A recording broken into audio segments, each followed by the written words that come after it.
Hello and welcome to this edition of our Hilltoppers at Work webinars. I'm Anthony McAdoo, Executive Director of the WKU Alumni Association. It's my pleasure to welcome you to our newest webinar series titled Working Together, Hosting a Hilltopper Intern.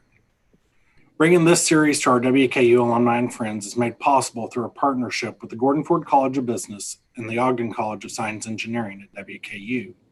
Today's webinar, Building a Virtual Internship Experience, is the second edition of our four-part series on internship programs. In our first edition, we covered what it takes to create and support an internship program for your business.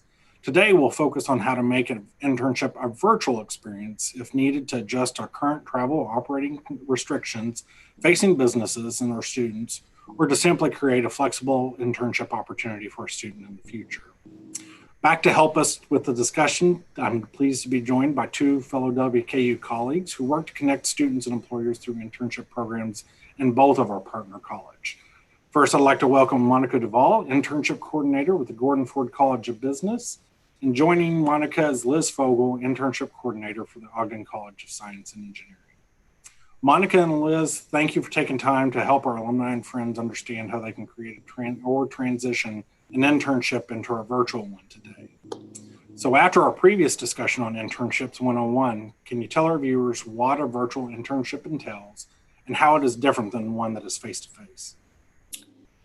Yeah, thanks so much for having us again and giving us this platform. So a virtual internship is really, it's not a new thing, but it's definitely something that's kind of at the forefront of people's minds right now. It can be done remotely or online any time of year, and it really gives a student the ability to either, work on a global scale or stay local if necessary. Virtual internships, much like in-person internships, need to be carefully crafted with goals, policies, and clear written plans. And if you have questions about that, I would encourage you to watch the first webinar series on Internship 101 that we did previously. So what we're going to do today is we're going to kind of unpack five different steps to kind of look at a virtual internships. We're really not asking you to reinvent anything at your company. We just kind of want you to start looking at things and thinking, could this work for my company? So kind of the first one is adapt existing resources. If you have an internship handbook, welcome packet, onboarding procedures, things like that, it's important you can adapt those. Also, a big thing for that is what kind of software is the intern going to be using it? How are they going to have access to it? Are they using a company computer? Are they using their own laptop? And clearly defining those expectations along the way. And so those are just some things to think about, before you move forward. Also, a written plan. We talked a lot about that in our first series. Interns are not going to have everyday interactions at the workplace. Creating a plan with outlines and tasks and deadlines, one that really covers the entire experience, is going to be really, really important, because that's going to allow the intern to manage themselves effectively, because essentially they're going to be, in some ways just working on their own. And you want to be able to, they want to know, what do they need to accomplish? What do they need to do? And that's part of that plan. And I'm going to turn it over to Monica, and she's going to talk about the two additional steps to just kind of think about as you're thinking about a virtual internship. Thanks, Liz. So yeah, if you want to go to the next slide, Liz, awesome, thank you. So virtual engagement is really important. So while we talked on Tuesday in the first webinar about engaging the intern, making them feel like they are a part of the team, you really have to think about how can you then engage the intern when they are virtual. So really thinking about not micromanaging an intern, but thinking about how can you communicate with them. When an intern is face-to-face, they get to come in and talk to people and get to know people within the organization. They don't get that as much in a virtual internship unless you really make a point to make sure that they really can have a way to engage. So think about how they can have that daily contact with someone within the organization. The other thing to think about is many of you host lunch and learns or networking sessions when an intern is face-to-face.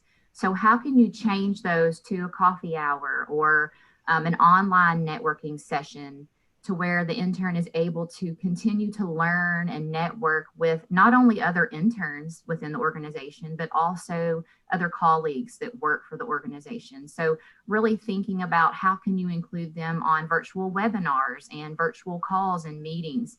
And if you would include them on a meeting that's in the office, then you need to think about how you can include them virtually within those meetings as well. So getting creative on that engagement is really important, making them feel like they're a part of the team, even though they're not coming into the office every day and having that one-on-one communication with the team. The other thing is really making sure that you continue to make it mutually beneficial for the organization as well as the intern. So while an intern's coming in to get experience, build their resume, maybe potentially become a full-time employee for you someday, really think about how you can continue to make sure that the experience is great for them, but it's also giving you back meaningful project work and that you're getting something out of them. So one thing is professional development. So how can you make professional development look a little bit differently? Is that engaging a employee within the organization who's great at being a mentor? Can they lead a professional development seminar for the intern? Or do you already have professional development seminars ongoing within the organization that you can include the intern in? So it's just really about being creative, reworking how you would do a face-to-face intern virtually, and then continuing on down that path. So Monica and Liz, before we move on, I mean, it sounds like, right now, a lot of us have gotten used to this concept of working remotely. And, I think some individuals were pretty adept at it before, but now a lot of us have experienced this due to COVID-19. So, from your own personal perspective, as you think about your relationship with your boss or your employer, are there any things that you thought have stood out as part of that engagement that you would recommend that an employer consider as part of hosting an internship this way? So for us, I think there were some things initially, coming home, it's like, well, how are we going to interact with each other? And we're going to hit on some of these things in probably the next couple slides. But for me, for making me come home and work effectively, communication has been the biggest part of this. Communicating goals, communicating expectations, having that open line of communication, whether that is having cell phones, texting, having these virtual experiences, because when before you could, run down the hall and have a face-to-face conversation with somebody, it doesn't happen. And so I think that has been one of the biggest successes that I have seen, is just the open flow of communication has made transitioning to online much easier. I mean, there are some things we've had to overcome with the online experience, but I think that is what has set me personally apart about making a virtual experience successful. Another thing that to really think about with interns, and I've had some current interns tell me that this has helped them, is just, and it helps us all on a day-to-day basis, is really having the task lined out. So making sure, and we'll talk about this in another slide, but making sure that the intern understands what's expected of them, just as they would in a face-to-face setting. But we all know that when we're in a face-to-face setting, we tend to have those one-on-one communications that alert us that, oh, we should do this, or you think about it because you're in conversation. So really lining out the task for the intern, letting them know what's expected of them, and not 100% leaving them to find those tasks for themselves. So we kind of move on, and, just thinking about my own personal experience, having supervised a remote employee before. And, I'd say, the key thing that I took away from that experience was kind of intentionality of like being very like, okay, we're going to check in via Skype, video chat, 8:30 every morning. And it's not because I don't trust that you're not sitting at your desk at 8:30. It's just so that we have that time so that we can see each other, but to also give you that time to know that, hey, if you've got questions that, we didn't have a chance to bump into each other yesterday and ask, that's your time to kind of say, hey, here's something that I was working on yesterday that I kind of hit a roadblock on. Can you help walk me through that? So But that's definitely one that I've found myself to be a benefit in that. So, kind of along that line, as we think about once an employer has decided to offer such an internship opportunity virtually, what are some of the best practices that you could share with the audience that you found in your experience and research?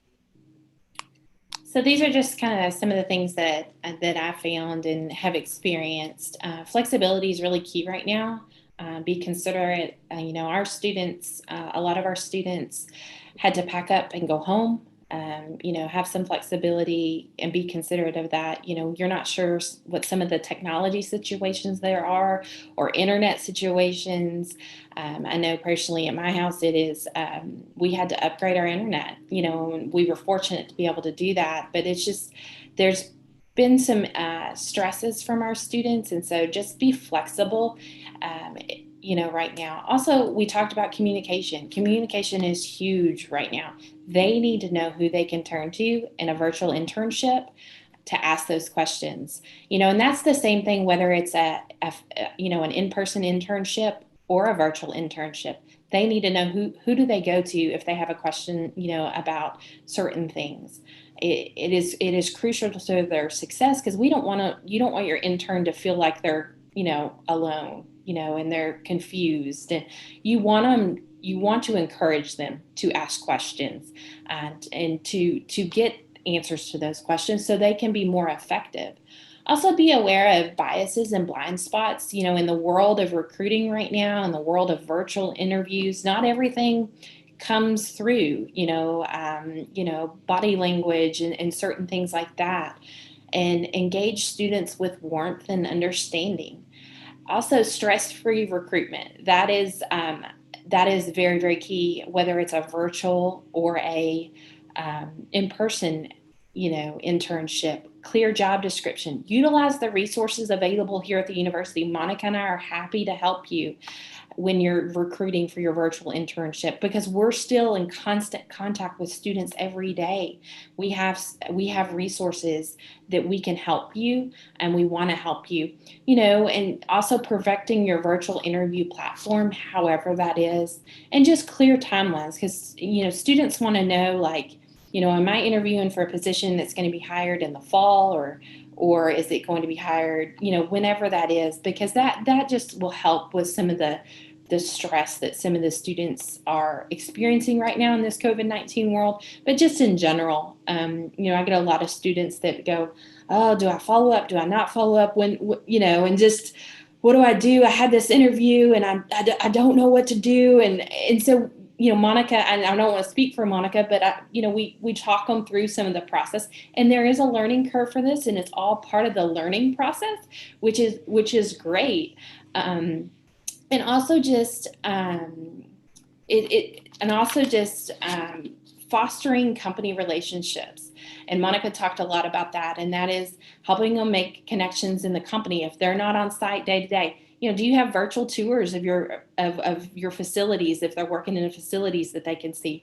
Do you have individuals you can pair them with that you can have your lunch and learns? Just supporting them during this time so they can more effectively support your company. So it's really a win-win for both.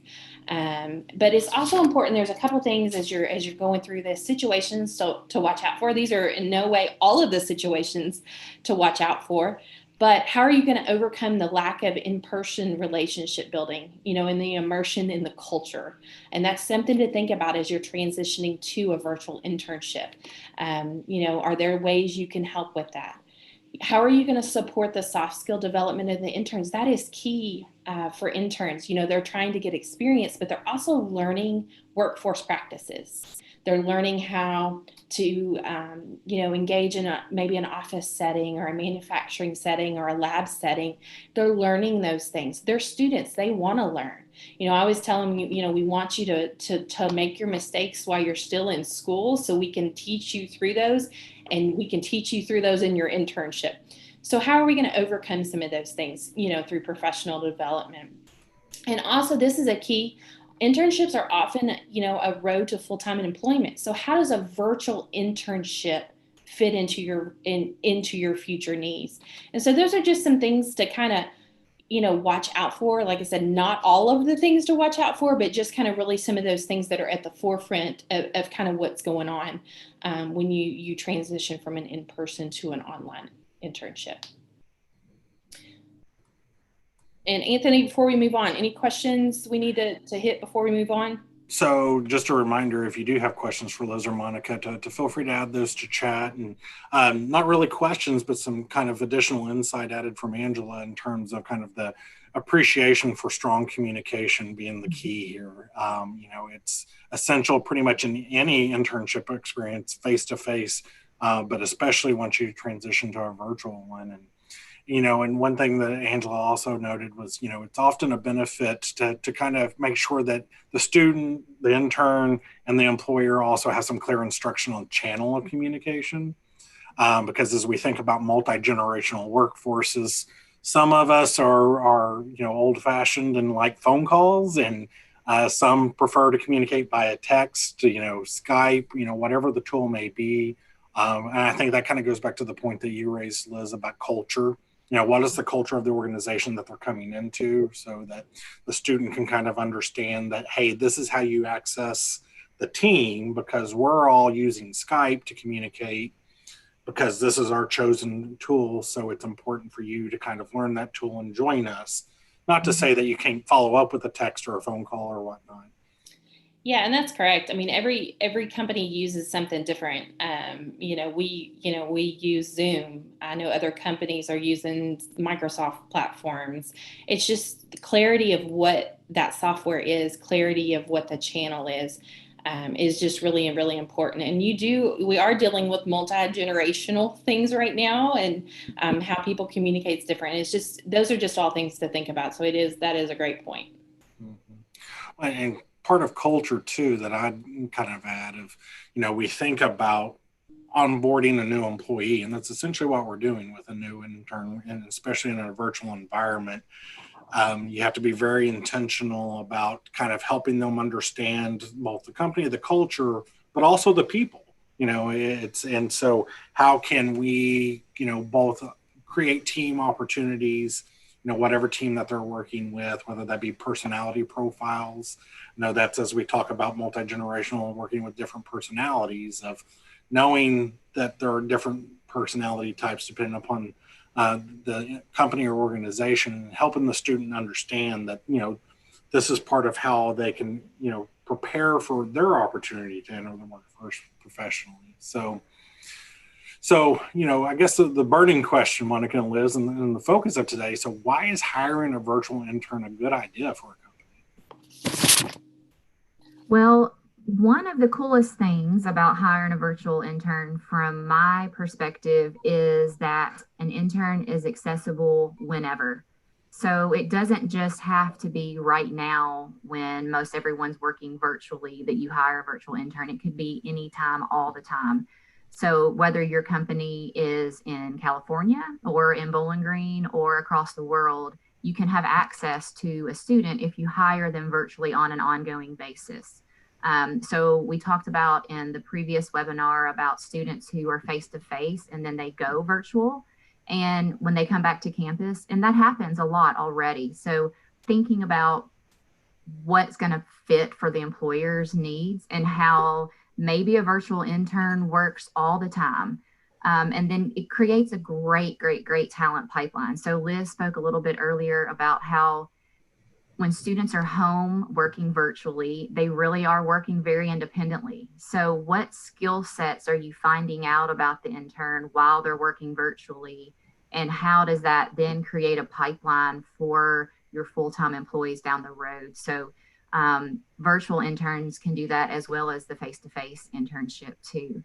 But helping with projects, a lot of us know that our worlds were turned upside down recently, and there were some projects that were put aside. So right now specifically, but also all the time, is there just a specific project that you could use a virtual intern for to really benefit your company? So, thinking about what those projects are and how the intern could help you with that. When it comes to leadership opportunities, this is really good for young of an organization that are really interested in showing their leadership skills. So how can a young employee of yours that really isn't ready for a management position yet, but really does have the leadership qualities, how can they lead that intern and show the company exactly what their leadership and management skills are? And then last but not least, mentoring students. WKU alumni are great for recruiting students into full-time positions, internship positions. They want to give back. They want to continue to hire Hilltoppers. One thing that I know that we hear a lot in the College of Business, and I'm sure that Liz hears it as well in Ogden, is we get calls from employers saying, we've hired a lot of Hilltoppers and we want to keep hiring them. Can we sign up for your career fair?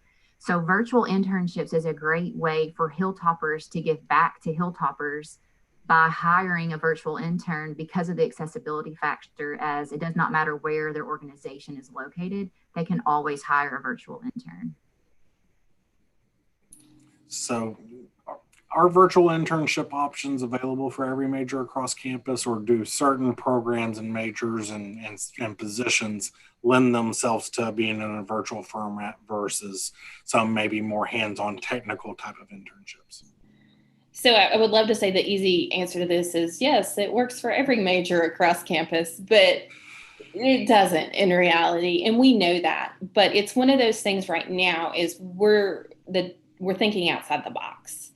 And a virtual internship may not be a right fit for your organization, but it may be a great temporary fit or something you can put in long term. And as you're thinking about the new virtual world we kind of live in.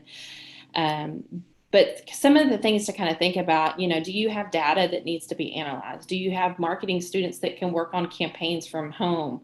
Do you have design work that needs to be updated? It really is going to depend major to major, in a lot of the science fields, if you're working in a lab, you've got to go work in a lab. If you're working in manufacturing, you've got to be there on site. But that's not to say that maybe you do have a project that's been on the back burner and you need some brain power behind it with a student that can do some analyzing, that can do some data analysis, that can do some design work. So it is possible.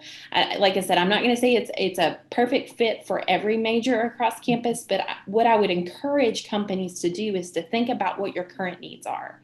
Think about those projects that have been put on the back burner. Think about where you're going, kind of long term. And does a virtual intern fit within this? Do you have a problem or a task that needs to be solved? And can a Hilltopper intern help with that? So are employers required to provide virtual internships with the equipment that they need, or can it be kind of more of a hybrid format to where the intern, knows up front that they need to bring some equipment like their laptop or their phone to the equation? So from what I'm seeing is that it's not a requirement. So what I encourage, I know, is that if an employer is wanting to hire a virtual intern, that they at least lay it out in the job description for the student. So if they're going to be required to have their own laptop, if they're going to be required to have internet access, lay that out so that the student is aware. Because if they don't have that, most of them do, but if they don't, then they hopefully won't apply for that. If their computer needs to have certain software, maybe it doesn't have to already be downloaded, but it has to be able to be downloaded on there. So the student should know whether or not their computer has the capability for that software to be downloaded or not. So laying it out with the intern, whether it's in the job description or whether it's a question that the employer asks in the interview, is perfectly fine. It's not a requirement.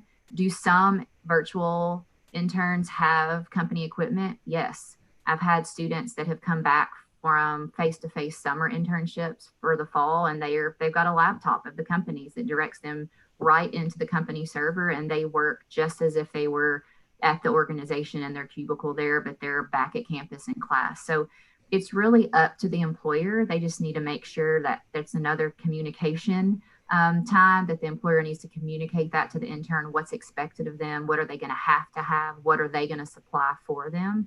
And then that way the intern can decide if this is something they want to apply for, or do they want to even continue on in the interview process if they don't have the equipment that they're going to need. Gotcha. So, and kind of back to as you think about design and what the student will be working on, it sounds like too, there's some regulatory things that sometimes have to be taken into consideration, whether that's, dealing with health information and HIPAA laws that may have some application that, working with one's general counsel, I think would be a good recommendation so that they can understand what's possible. And then typically payment, PCI, credit card, data compliance issues, but sometimes there's often a workaround too. And I think that's the nice part that we've all experienced is we've been forced into innovation so that we have always kind of traditionally fallen into, I know we have sometimes as well as an organization of, well, that's a limitation of PCI data compliance and we can never do, processing off site. Well, that remains true. But what we found is that maybe if you take the actual processing part out of the equation and do that on site, what else could then be done off site? And so that has allowed us to stay compliant with regulatory requirements, but also prevent it to where we had to have everyone working in the office. And I think that would apply to an internship experience as well. And being creative and thinking of new things for them to work on. I've had a couple of those conversations with students that have been employees in our office here in the Alumni Association. One's an international student. She cannot go home right now. Her country's borders are sealed off. She's staying with friends in another state, and she just worked with us on alumni engagement, but her major is broadcast journalism. So now we're working on that conversation of, well, what would we need to change about what you're doing for us to consider this an internship for your major, in its pursuit. And so I think it's just that think differently is probably one of my key takeaways of just, don't think of your traditional model. And I think that's the nice part that I've enjoyed about having both of you and really kind of approaching this from you've never had interns before. Because if that's the case, then you're not, naturally kind of going into that way of thinking of this is the way we've always done it. So is it too late for summer 2020 if someone wanted to say, hey, I recognize that our students might have an internship opportunity that they were planning on that it's no longer there, so what advice would you give to our participants today about, in the short term, how could you create, take what you've learned here and really what kind of timeline would you recommend that they consider to bring one on for 2020? It is not too late. We still, I know we still have students looking for them. I know Gordon Ford still has students looking for internships because we've had several students that they were paused due to the current COVID-19 situation, or they were delayed. A lot of students sometimes don't even start internships till the 1st of June. So we've got a couple weeks to kind of get descriptions in order. Maybe you can start putting a plan together, thinking about, what would a virtual internship look like for your organization and for your company. So it's definitely something that I know it is still possible. And you can utilize the resources at the university we can help you through this process. We have helped with internship descriptions and we have platforms that we use to share information. I think I had 3 or 4 students reach out to me today that internships had been held, because of COVID-19, and they were still looking for opportunities. So it is one of those, it is not too late. We are always looking for ways to partner with people for our students and companies to partner with. Yeah. This advice I think that Liz and I can give employers who are still thinking of hiring an intern is to go ahead and get set up on Handshake. And then work with us, work with your organization on what the plan is going to look like, what the job description is going to be. And then that way, once you get that plan in place, you're already set up on Handshake, and then you can get it posted and we can advertise that for you. And as we mentioned on the call on Tuesday, if you are needing an intern and that intern is not in the College of Business or not in Ogden College, we're happy to connect you across campus with the other individuals that do work with interns. And that way you can make sure you're working within that major and that those faculty members and those coordinators can make sure and advertise that out to students and get you applicants. Well, Monica and Liz, we thank you both. No additional questions have come in. I think you all have done a great job of kind of taking what we learned in our previous session and laying it out of really to think about this. We have identified a couple of different articles that have appeared, both one through Handshake and another one in USA Today about actually Humana here in Louisville and what they've done with their summer internship programs that we'll make available on the resources page of this webinar after the fact, and remind everyone that, to take Monica and Liz up on their offer. If you don't know where to start at the university, start with them. They're well connected on campus. And if it's not a college of business or a science and engineering internship opportunity, they'll know where to get you directed. So thank you, everyone, for joining us today. And we look forward to having you join us for our third edition, where we'll actually have employers who have hosted internship opportunities before join us and talk about internships from their perspective. So maybe for those who have not actually had the internship responsibility before, it'll be a great opportunity to directly interact with some of our individuals that have. And then our fourth and final edition in this series, we'll actually have some students, both in current internships and who have benefited from internships, talk about their experience. So as you think about kind of the entire package, both virtual and just the actual internship opportunity, you can round that out. So thank you once again for joining us. Thank you for your time, Monica and Liz, and everything you do to connect our students and employers on campus.